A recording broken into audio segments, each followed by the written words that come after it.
Okay, so now what we usually do on other reviews at the beginning, we're doing now. So we're going through all 10 archetypes.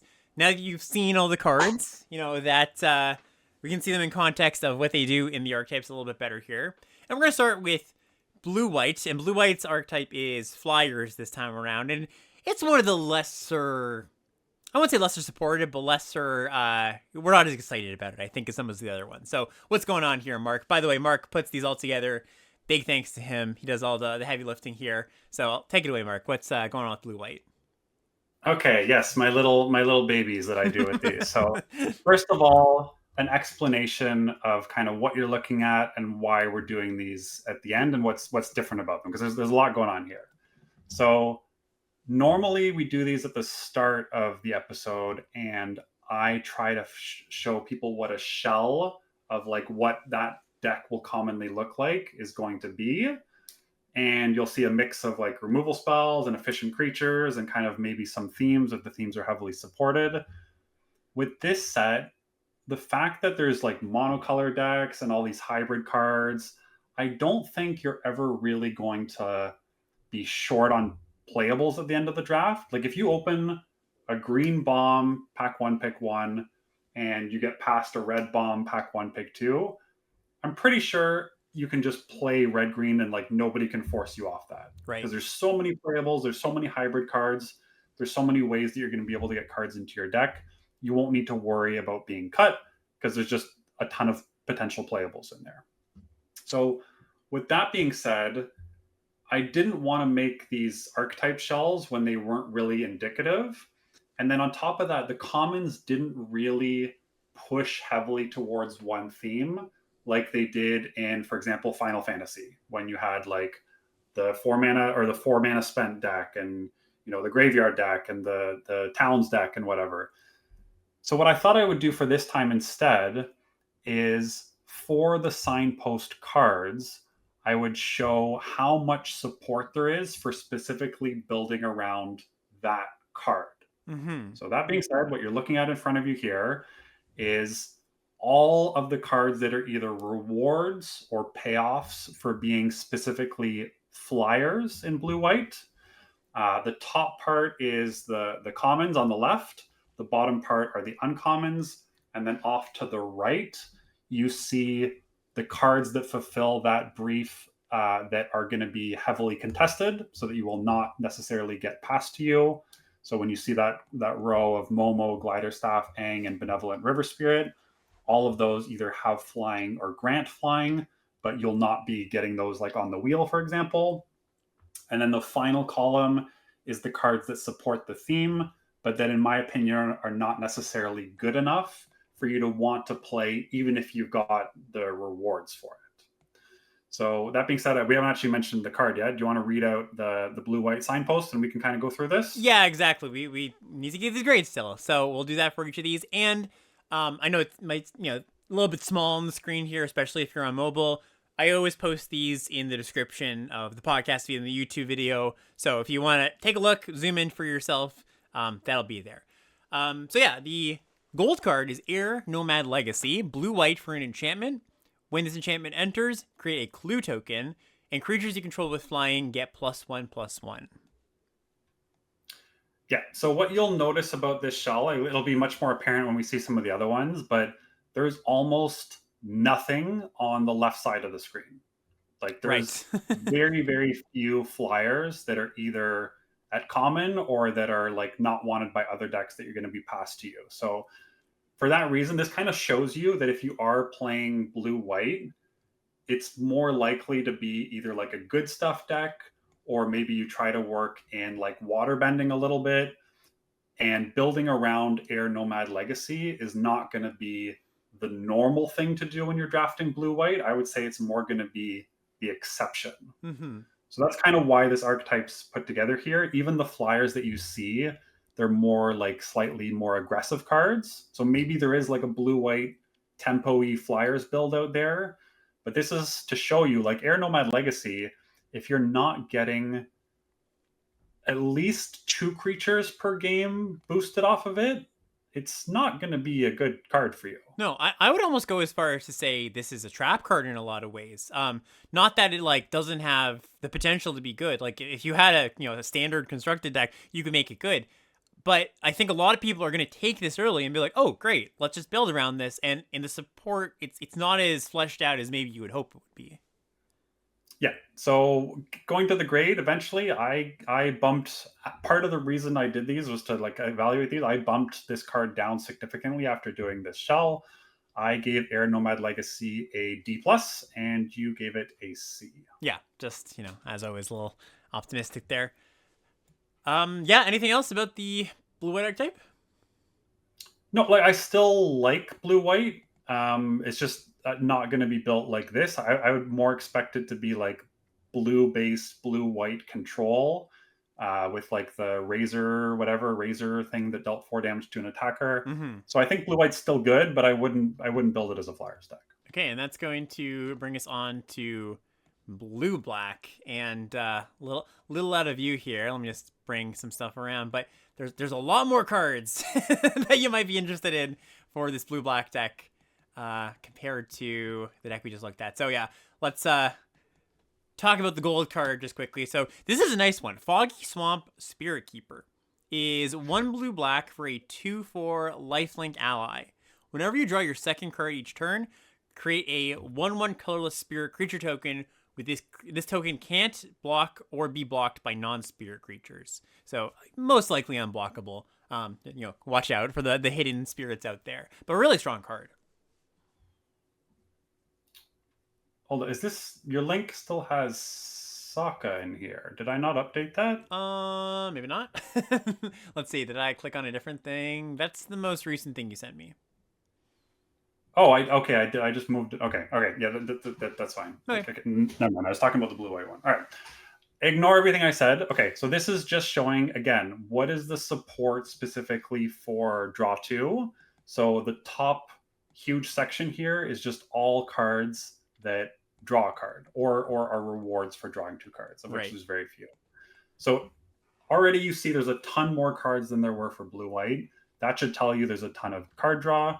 And you'll notice on the common side of things, which is the left side of the screen, almost all of them can be played in mono blue. So I do think blue black can be built as like potentially a near mono blue version of it, where you don't need a lot of black cards to support that. Because a lot of the black cards that draw you cards are in that far right column, which is again the stuff that I think is either a little weak or a little bit off plan, that not necessarily good enough to make the main deck here. So drawing cards is always good. The rewards for drawing 2 is your Swamp Spirit Keeper, and I think this deck's going to be solid, but potentially almost mono blue. Yeah, and what did we give the Spirit Keeper? Oh, yeah. I have to keep to jump through screens now. We both gave it a B. Yeah, really, really nice one. All right. Yeah.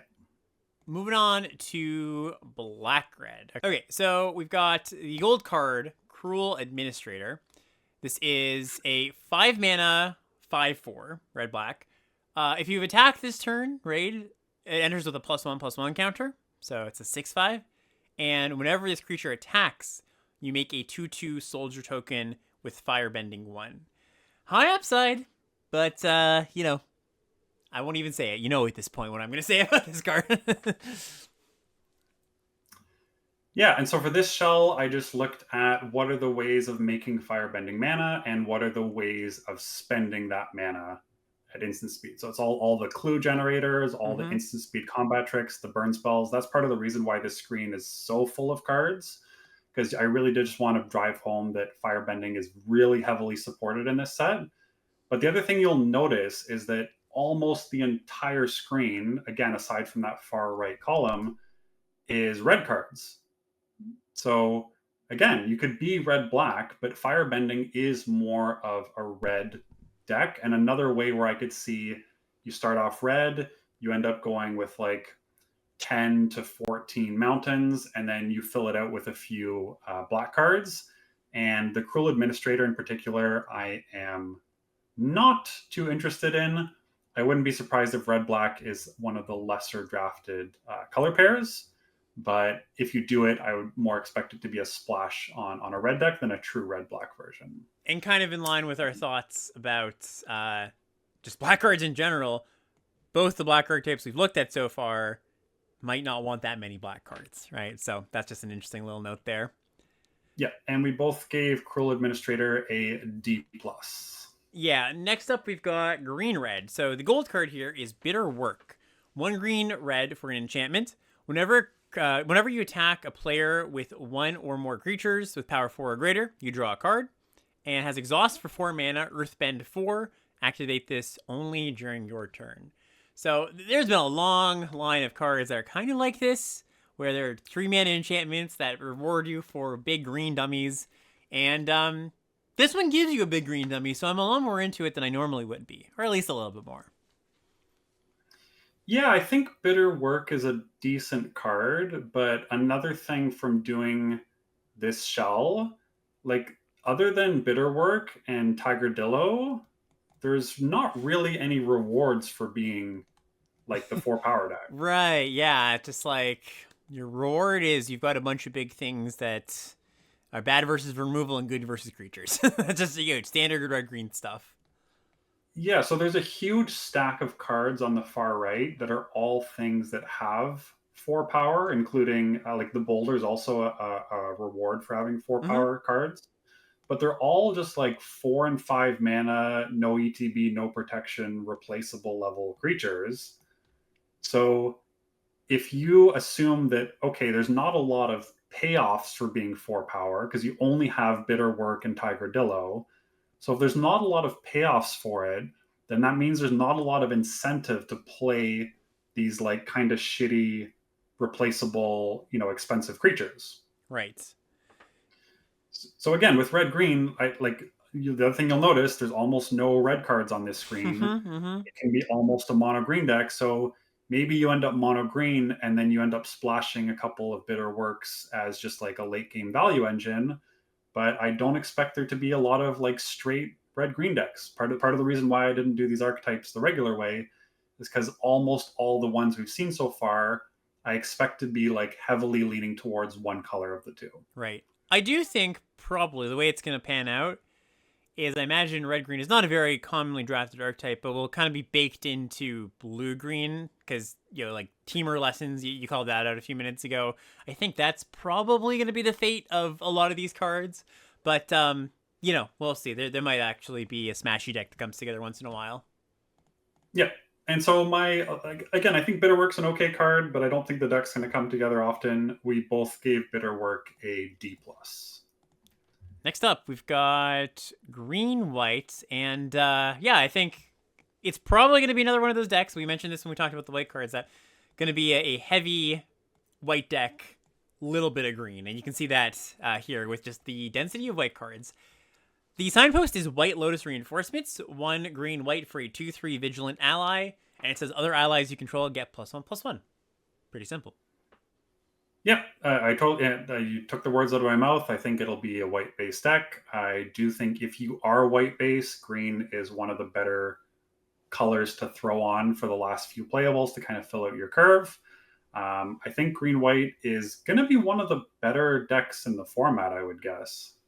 Yeah, me too. It's pretty straightforward. It's hard to build badly. There's a lot of rewards for it. And there's also a lot of cards in the leftmost of the right column, which are cards that are just generically good that also happen to be allies and fit into the theme. Yeah, totally. So grade for White Lotus Reinforcements, we gave, where is it? Pull it up here. We both gave it a C+. White black up next. And the signpost is kind of an interesting one. So this is Tolls of War. This is white black for an enchantment. When it enters, you make a clue.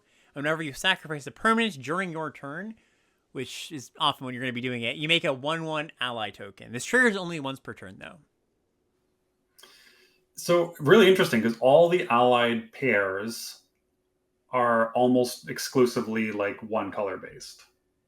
Right. Yeah. Good call. Blue white was blue. Red green was green. Red black was red. green white was white, and now black. Sorry, now this is an allied pair, and now black white is black. But we see one of each basically. So there is support here. Toils of War does have cards supporting it, and then that's where you see like there's so many cards on the bottom here because there's so many of the black uncommons that I think are only playable if you're really interested in doing the sacrifice theme. So if you are black, I think it's very likely you end up in near mono black because you get all of these payoffs given to you, and then potentially you get the cat gator as well, and you can kind of pop off with things that way. So I do think a near mono black deck is going to be playable, and I wouldn't be surprised if white is one of the like supplementary colors that ends up being for that theme. Yeah, and Tolls of War is a pretty solid card. Like, if you can make 2 1/1s off of this, I think you're pretty happy, and I think that's pretty easy. And they stack pretty well, too, right? If you get multiples in play, you only have to stack one thing, get multiple 1/1s, which gives you more fodder. So, yeah, I think this is a pretty nice engine. This if there's any card I would put money on Ethan being his favorite card in the set, I think this might be it. Yeah, so, and actually, I like it, too, so it's cool. Kind of a similar card to the blue-white one, where it gives you a clue and like some amount of stats if you do a specific thing. But I do think this one's more supported. I gave Tolls of War a C. You gave it a C+. Green-black up next. So green-black is counters. Signpost here is Diley Agents, which is 5 mana, 3 black-green for a 3/4. When it enters, Earthbend 1 and then Earthbend 1. So 2 instances. Again, you can stack them, you can spread them out. Whenever this creature attacks, each opponent loses X life and you gain X life, where X is the number of creatures you control with +1/+1 counters on them. So not a great attacker, but a very scary threat. Yeah, that's a good way to put it. Usually needs some help. I kind of like this. Like it gives you a bunch of blockers and it kind of gums things up and it makes people hard to get through you. Maybe not the turn you cast it because both your lands will be tapped potentially. But like the turn after, when you untap, you'll have a huge board. And then they do need to respect the drain 3, 4, 5 potentially on this. It could be pretty scary. Yeah, and the thing I was going to call out about black-green, but said I would save it for this, is that there's a few archetypes like this, but I do think that you're going to be pretty rewarded if you figure out this is what I'm supposed to be, even though it's maybe not one of the more supported or common archetypes, because there are a lot of cards that I just don't think you want unless you're specifically doing like the black-green counter stuff. Like, for example, some of the hybrid cards are good kind of in multiple decks. I think the black-green ones are, especially like the uncommon, probably only good in black-green. So a little bit of an interesting thing there.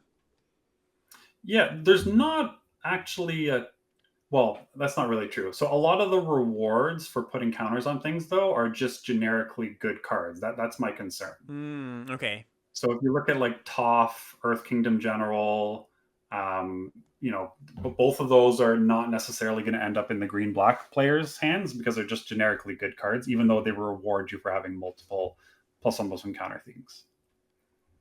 Yeah, one thing that I just kind of thought of, I think when you have multiple instances of earthbending, you're more likely to stack them than spread them out, just because you then don't take multiple lands out of your tapping for mana equation, right? So just something there to think about. Like if you're earthbending 1, I think you're more likely to spread it out because getting an extra blocker is really good. Yeah, I guess you're right. It depends on what you're doing. Depends on the payoffs. I shouldn't say that, but I think like without any other cards influencing you, which there always will be, it's often better to go all in on one. But that's not maybe not even that helpful because it's so contextual.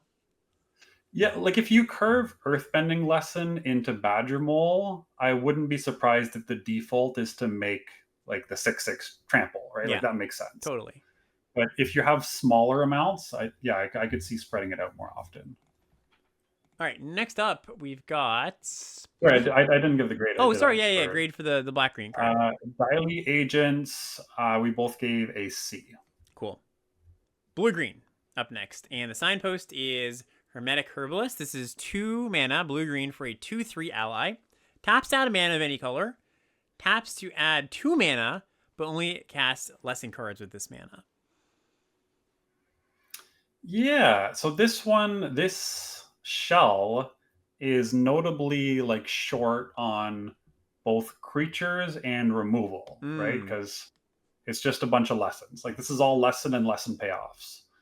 So getting those 3 lessons in the graveyard, like if you have 9 lessons in your deck, which is a good number, you still need to have seen 3 of those and have them in the graveyard for this to work, right, which means basically a third of your deck has to have been seen and cast at that point. right, yeah, So that makes again another reason why like Earthbending Lesson I think could be good here because there's only so many copies of Octopus's Form, Abandoned Attachments, Quench, Cycle of Renewal, Waterbending Lessons, Lost Days, Origins of Metal Bending, mm-hmm, Energy Bending, like so many of these, Seismic Sense, Boomerang Basics, so many of them are kind of like wheel spinny, like not actually impacting the board very well. right, So you really need to be careful. And another reason why I think the 2/3 Death Touch, the wall top sentries, is going to be so good here is because you just need to make sure you have something that they can't attack through. right.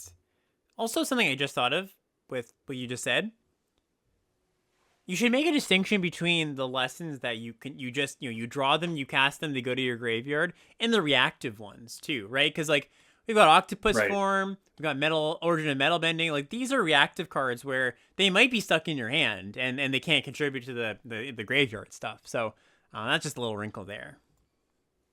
Yeah. So I do think that like you want your creatures like Platypus Bear, I think is kind of needed here just because Mm, you need to see that third of your deck before turn like 7 or whatever. right. Yeah. Before the game concludes. Yeah. Yeah, and even the herbalist, like the herbalist is good, but if you top deck it late game, it's not really doing anything. So the Yeah. dream curve outs for blue green, I think, are pretty good, but I'm really curious to see how this deck's going to come together. I feel like I can't even remember exactly off the top of my head what cards I'm thinking of, but we've had cards like this where it's like tap to add, maybe it's not a mana of any color, but the second ability is like tap to add 2 mana for the specific card type. And it always seems pretty good, but it always ends up feeling a little underwhelming. I think part of it being what you said, like when you top deck it, it's just still just a mana dork. So Well, yeah. notably, like leaving just the herbalist untapped already represents like Origins of Metal Bending, Quench, Abandoned Attachments, Octopus Form. So I'm a believer here. Like Okay. there's Yeah, yeah. protection spells, there's counter spells, there's draw spells, all for 2 mana or less in less than mana. Grade for the herbalist? We gave Herbalist a C plus, both of us. Blue, red up next. So signpost here. Pretty nice one. This is Dragonfly Swarm, 1 blue red for a star 3. Flying and ward 1. This creature's power is equal to the number of non-creature non-lands in the graveyard, and when it dies, if there's a lesson in your grave, which I imagine there will be most times, you draw a card. Yeah, so blue green and blue red are both decks that are not single color, like Mm-hmm. they're split. And I really am interested in playing like the blue red prowess version, where you're playing like first time flyer, like the 1/2 that gets plus almost one if you have a lesson in your graveyard, the iguana parrot, the 2/3 vigilance prowess creature, and then like just stocking up with these cheap interactive lessons and other spells. And Dragonfly Swarm is going to be insane in those decks. Yeah, yeah. Yeah, this card's pretty strong. Yeah, because you only, unlike blue green, you only need one lesson in your graveyard to trigger the swarm, the cadets, and the first time flyer. So after you got the first one, most of the rest of the cards just care about having any types of instants and sorceries. Right. Yeah, you just like you cast a But firebending lesson, kill their 2-drop, like you're there, right? So yeah, well, also just having like lightning strike contributing to blue right. red as a removal spell is way better than like the green punch spell doesn't contribute to the lessons in blue green, Yeah, right? I see what you're saying. Yeah. So for grade for the Dragonfly Swarm, we both gave it a B plus. Yeah, the card's amazing. Yep. And last one here, bringing us home, is red white. So the gold card is Sun Warriors, 2 red white for a 3/5. Firebending X, or X is the number of creatures you control, and you can pay 5 mana to create a 1/1 white ally creature token. Yeah, so this shell you might think is looking pretty thin, but I only included the cards that either mass pump or made multiple bodies. Okay. So again, very specific. I'm looking at very specific types of cards for these shells, and there's enough of them here that I do think that this deck is supported. Notably, if you build this as a heavy, almost mono white deck, Gather the White Lotus becomes like insane here. Yeah, ridiculously good.